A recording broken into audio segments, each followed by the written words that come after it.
Right now, Pittsburgh's best sports show is about to begin. Call us or tweet us.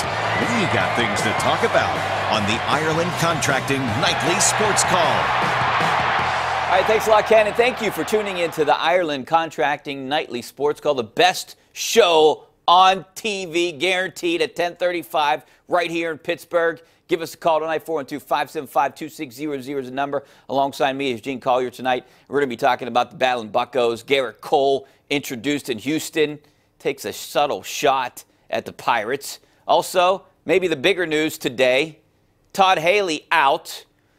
Randy Fichtner reportedly in by Jerry Dulac of the Post-Gazette. So we kind of knew that was going to happen. I mean, he didn't get his contract renewed, and usually the Steelers, they renew guys a year out. I mean, you kind of knew his relationship with Ben wasn't on the greatest terms. And, you know, Ben would take shots at him, maybe subtle shots.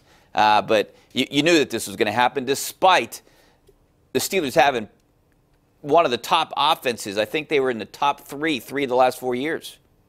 And they were in the top 10, I think, every year that Haley was here. Yes. Yeah, I mean, I guess we knew something was up there, but really, prior to the Jacksonville game, would you have predicted that Todd Haley would be fired?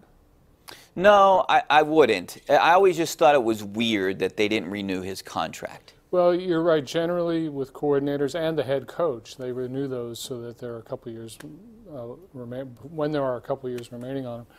But you know, I find the Haley firing a little bit curious. I mean, look at that game, Richie. You know, the offense scores 42 points. The offensive coordinator's fired. The defense allows 45. That guy's retained. That doesn't make any sense. Yeah, and he did tell Jerry.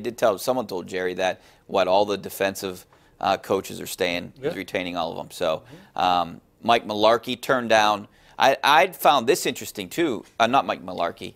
Mike Munchak turned down an opportunity to interview a second time in Arizona, citing family issues that he wants to stay here. It's not right for his family. Yeah, and if you know, that's always the main consideration. And plus, I think he likes this job a lot. You know, head coaching jobs are fine; they're a little bit more money, but it's a much greater headache than any headaches that Mike Munchak has, which are not many.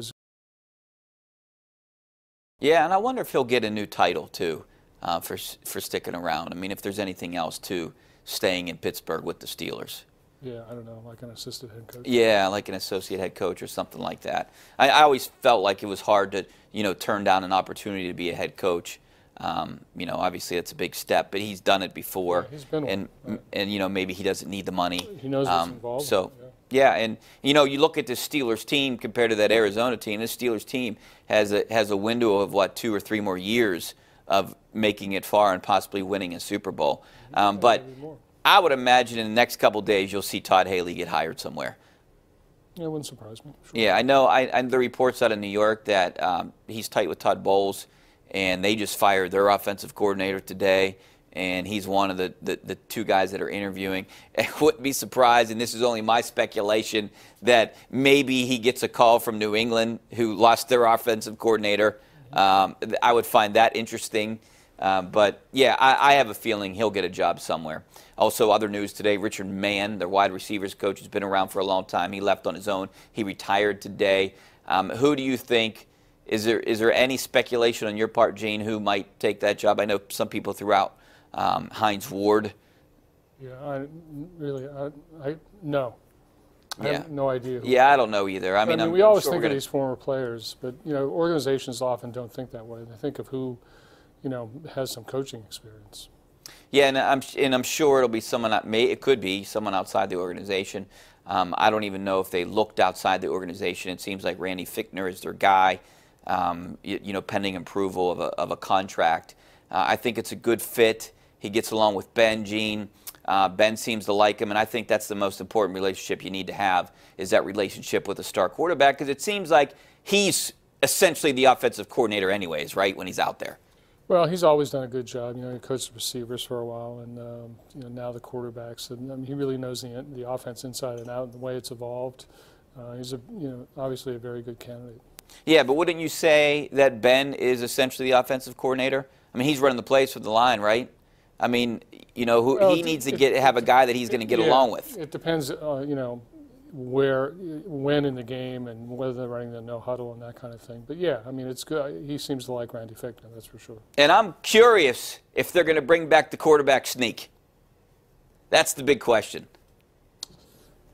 I think they should run it 40 times a game, except on 4th and 1. Yeah, I think they should too. All right, we got to take a break. Back with phone calls, 412-575-2600 on the Bordas and Bordas hotline. Give us a call tonight, or you can send me a tweet at Richie Walsh. Back in a couple seconds.